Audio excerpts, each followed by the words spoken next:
Ni byiza ko umuntu wese ari muri ino si amenya impamvu ariho. Abantu benshi barakora ibintu bitari byo Imana yabashiriyeho, mbere bamwe bakazarangiza runo rugendo rwa buno buzima ata kintu na kimwe mu vy'Imana yari bitezeho bashoboye kubasha gukora. Paulo aravuga ngo natangiye urugendo rwanje neza, none ndarusoje amahoro. Umuntu wese arakwiriye kumenya igihe yatangiye kugendana n'Imana n'igihe asoje urugendo rwiwe.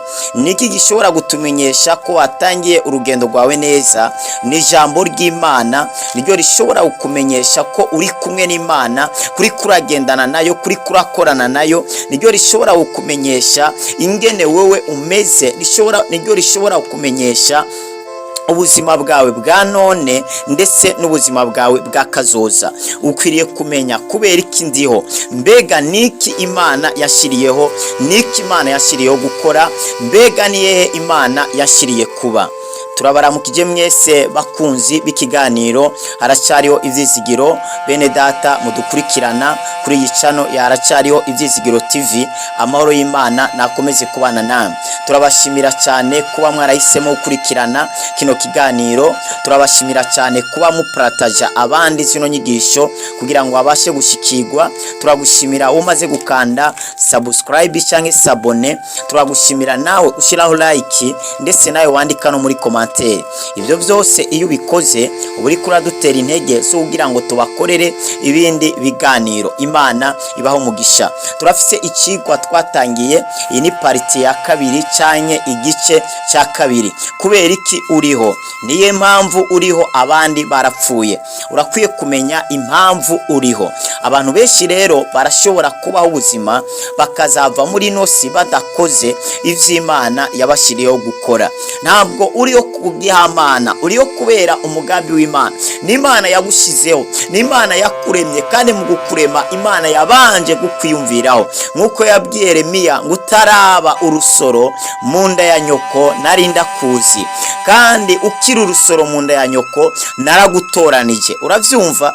Atarabaho se na nyina batarahura Yeremiya, Imana yari yaramutoranije, kandi amaze kuba urusoro mu nda ya nyina, Imana yacimutoraniriza kuba uvugishwa n'Imana mu mahanga yose. Imana yarakumenye uhereye kuva kera hose. Imana ica irashiraho icyo uzakora muri buno buzima. Aho wavukiye ntabwo ari agisida ko waravukiye mu rujya muryango, ko warabyawe n'abajya abavyeyi uko bameze uko ariko kose, baba bafite ubumuga, baba bameze uko bameze, sinzi uburyo bagutwayemo inda, ariko uburyo ubwo ari bwo bwose ntabwo wabayeho kubera abavyeyi bawe bakuvyaye mu mubiri, ariko uriho kubera umugambi w'Imana. N'Imana yahisemwo uvukire mu gihugu wavukiyemo, mu ntara wavukiyemo. Abavyeyi bakuvyaye baba barize canke batize, baba mugaye, baba bakomeye, baba bagufi, baba barebare, Imana niyo yahisemwo uvukire muri uwo muryango.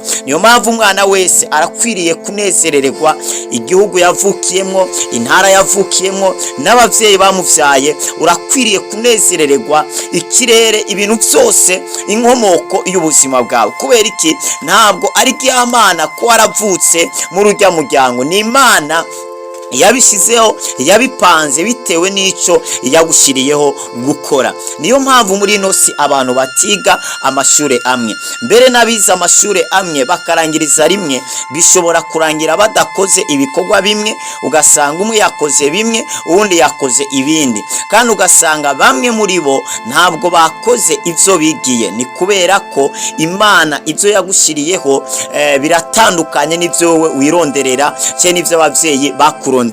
Ni vyiza kandi kuba mu buzima ukora icyo Imana yagushiriyeho, birasumba gukora ivy'iwawe. Kandi ivyo ubona ko ari vyiza birashoboka ko ari bibi ku mugambi w'Imana, kandi ivyo ubona umenga ubigezeho, waba ugeze kuri finale, birashoboka ko ugeze Imana ibona gatani robo urashikaho, urageraho kuvyo Imana yateguye kubwo buzima bwawe. Imana yacu ni nziza, ni Imana y'imigambi myiza, ni Imana ifite ivyumviro vyiza neza ku muntu wese atuye muri ino si. Imana iragufiseho umugambi mwiza. Niyo mpamvu udakwiriye kwemera iterabwoba ry'umuntu n'umwe, ryaba irya Satani ryaba ry'abadayimoni. Abantu bakubwira ngo bagufise mu biganza, bagufiteho ubushobozi, abo bantu bahakanire. Nta muntu n'umwe agufiteho ububasha. Pilato yabwiye Yesu atariko wa mugabo, urabona ko bakuvuzeho ibintu byinshi, ntabwo uri kurisobanura, nta n'umuvugizi ufise.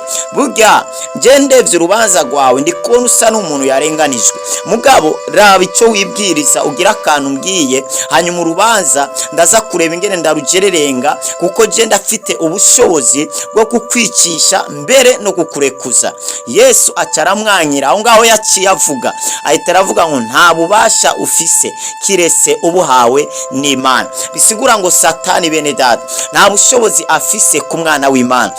Mwana w'Imana uri hose, Satani nta bushobozi agufiseho, abadayimoni nta bubasha bagufiseho. Umwana w'Imana nakwiye gutinya abadayimoni, nakwiye gutinya Satani, nukwiye gutinya guverinema. Umuntu wese ataco mupfa, haba mu bigaragara, ntukwiriye kugira ubwoba bwiwe, kubera birivuga ngo turi mu kiganza cy'Imana, kandi intambuko zacu Imana izozaho amaso. Turi ku mugongo w'Imana, nta kintu cyatuvana ku mugongo w'Imana, nta murozi yakuvana ku mugongo w'Imana. Icyakora baragerageza bakatugwanya, bakakora ibishoboka, ariko ibyo bakora byose bisanga bari kubadusinikira muri kimwe Imana yavugana nacu. Twaravuze icyambere cyatumye uriho, twaravuze ikintu cyambere kiriko kiratuma ubaho, cyangwa cyatumye Imana ikurema.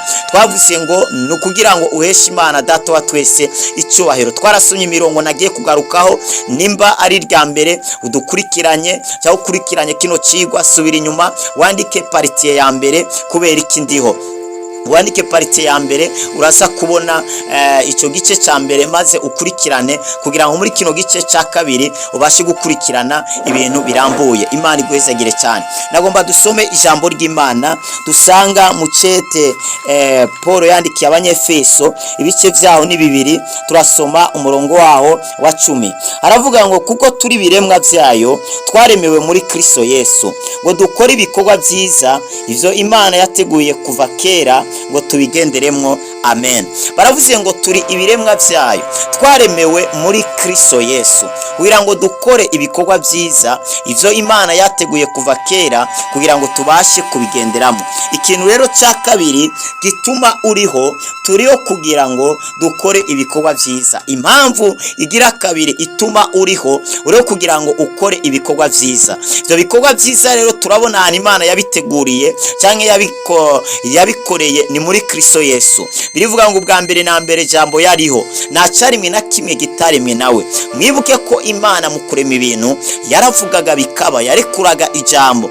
Aha rero batubwiye yuko byose Imana yabiteguriye, yabikoreye muri Kristo Yesu. Ni ukuvuga ngo umuntu wese ataraba muri Kristo ntabwo ariko aragendera mu mugambi w'Imana. Umuntu wese atari muri Kristo Yesu, umuntu wese atarakira Yesu, ntabwo ariko aragendera mu mugambi w'Imana. Yesu aravuga ngo nimwaba muri je, amajambo yanje akaba muri mwe, mufise uburenganzira bwo gusaba icyo mugomba cyose, ndetse gikababera kuno. Igihe uri muri Kristo, ibintu byose by'Imana ubifise ko uburenganzira. Aho biri tubwira mu gitabo cya Yohana 15, ndijewe ndi giti ariko namwe muri amashami. Ishami ryama data ararituturira rirushirizeho kwama, ariko ishami ritama data arikuraho. Imana ishimwe. Mu Kristo ariko arama ivyamwa vyiza, data wo mwijuru aravomerera kugira ngo arushirizeho kwama. Ariko mu Kristo ariko yama ivyamwa bibi, data araza akamuvanaho. Muzabona abantu bapfa,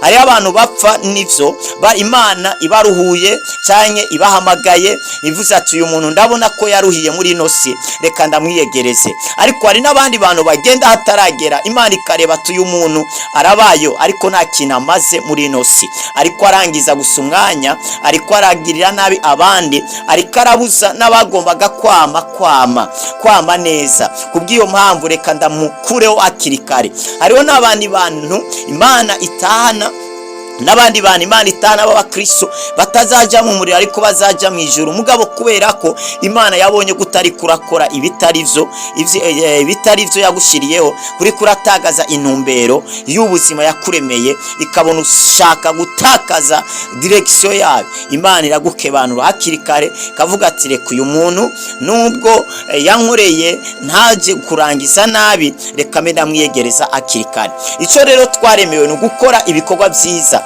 ivyo Imana yateguye uhereye kuva kera hose kugira ngo tubashe kubigenderamo. Bene data magaze hano, Imana yashiriyeho umuntu kuganza. Ugiye kureba mu itanguriro rimwe baratubwira ngo Imana irema abantu bari uburyo bubiri, irema umugore n'umugabo. Burya Adamu na Eva baremewe umunsi umwe mu buryo bw'imwe, ariko mu itanguriro kabiri mu buryo bw'umubiri Imana yatangiye kurema umugabo ariwe Adamu. Nyuma yaho iravuga ngo si byiza ko uyu muntu yaguma wenyene, reka ndamuzanire wa muntu umwe baberanye, umwe bakwiranye. Imana ikirasokorora mu rubavu ikurayo Eva. Imana ihabwa icyubahiro. Turabona rero ko Imana imbere y'uko irema umuntu yabanje kurema ibintu byose umuntu azakenera, byose Imana yarabishizeho. Reka nkwibutse ko Imana yashizeho buri kimwe cyose uzakenera muri buno buzima. Imana iragukunda ku buryo yatekereje buri kintu cyose ushobora gukenera. Ikintu cyose ushobora gukenera muri buno buzima Imana yarakikuremeye, Imana yaragisize ku nzira yawe. Nanjye ndagusengera ko buri kintu cyose Imana yateguye kubwo buzima bwawe uzakibamwo, uzakigenderamo mu izina rya Yesu. Imitego yose umwasi yozana ku nzira yawe kugira ngo yushishe intego Imana ifite kubwo buzima bwawe, icyo kintu gikugweho mu izina rya Yesu. Vuga ati amen. Niba ari rya mbere ukurikiranye kuri no channel yaracyariho Ivyizigiro TV, kanda subscribe cyangwa sabone cyangwa usangize abandi, ugire partage kugira ngo bashikirwe nino nyigisho. Imana iguhe umugisha. Twaremeye gukora ibikorwa byiza. Adamu hari igiti kimwe yari yabujijwe n'Imana, iyo aza gucyubahiriza ntakiryeho, Adamu nuno musaba kiriho, nta rupfu ruba ruriho, isi ntabwo iba ibishe nk'uko no munsi usanga ibishe. Muri ino si urabura amafaranga ukabura amahoro, waronka amafaranga naho ukabura amahoro, urabura uruvyaro ukabura amahoro, waronka abana benshi nabwo ukabura amahoro. Muri ino si ni ikibazo. Ugira amagara meza ubura amahoro, inzara igutere, waronka ibiryo byinshi naho wabirya nabwo ukabura amahoro, indwara zikatangira kwinjira. Iyo utagira inzu ubura amahoro, wabona inzu ukabura amahoro nyene. Amahoro n'andi hantu ari atari muri Kristo Yesu. Na Yesu yaravuze ngo mwisi muri n'amarushwa ngariko muhumure naranesheje. Amahoro aba muri Kristo Yesu. Amahoro ni cyamwa cya Mwemu Yera. Umuntu afise Mwemu Yera indani muri we arashobora kugira amahoro, kandi arashobora no kugaragaza hanze icyamwa cy'amahoro, kanezerewe. Kumunezero wo mwisi nubaho. Mwisi nta munezero ubaho. Mwisi unezererwa amasaha make, mu yandi ububabaye, ariko muri Kristo hari umunezero uhoraho ibihe byose. Rero hari ibikorwa byiza Imana yaduteguriye muri Kristo. Hari n'abandi bantu bigisha isabato ngo ni samedi, abandi bakigisha ngo ni dimanche. Bene data, na sabati baho, isabato iri muri Kristo Yesu. Yesu niwe mwami w'isabato. Ugeze muri Kristo ugeze mu karuhuko. Ni ubwiwe yivugiye ngo nimuze mwese abarushe n'abaremerewe ndabaruhura. Ugeze muri Kristo uraruhuka. Ntabwo ari samedi cyangwa dimanche abantu baruhuka, ahubwo umuntu yinjiye muri Kristo aba yinjiye mu karuhuko. Bibiri tubwira ngo Abaheburayo wakiriye uburuhukiro bukomeye bukibikiwe abana b'Imana. Icyo ni igihe Imana izaba yafashe Satani kamushyira muri gereza, kamushyira mu muriro, ndetse n'abanyabyaha. Icyo gihe tugiye kubana n'Imana nibwo tuzaba tugiye mu karuhuko k'ibihe byose, ndetse n'ak'imibiri yacu n'imitima yacu. Ariko akaruhuko k'imwe mu zacu cyangwa imitima yacu twaramaze gukabona muri Kristo Yesu. Nimba uri muri Kristo ukaba ukirushe, raba neza nturashikayo, kubera muri Yesu turaruhutse cyane. Amahoro ni yose, umunezero ni wose. Nimba wabuze amahoro ni uri kurayibuza, kubera iki uri kurashira umutima ku by'isi, kandi birivuga ngo dukure umutima ku by'isi, ariko imitima yacu n'amaso yacu tuyahange mu ijuru iyo Kristo wacu avyagiye. Kandi biri kavuga ngo dutarabisi, ariko mu isi turi ingenzi. Icyo twashiriweho rero no gukora ibikorwa byiza Imana yateguye kuva kera muri Kristo Kristo kugira ngo tubashe kubigenderamo. Hari umurimo mwiza, hari ibikorwa byiza Imana yaguteguriye muri Kristo kugira ngo bashe kugenderamo.